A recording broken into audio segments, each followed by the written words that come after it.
Friends, ఎలా ఉన్నారు? అందరూ బాగున్నారు కదండి. ఇదండి మెంతుకూరండి, మా పెరట్లో మెంతుకూరండి.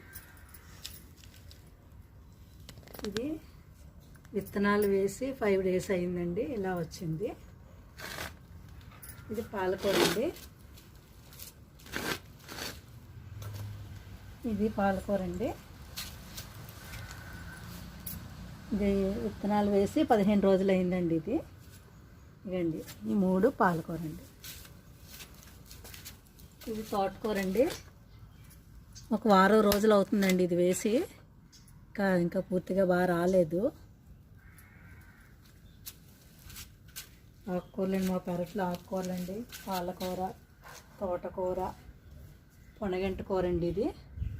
ఇది ఎప్పుడు ఇక్కడ ఉండి ఇలా ఉంటుందండి. కట్ చేస్తూ ఉంటాము.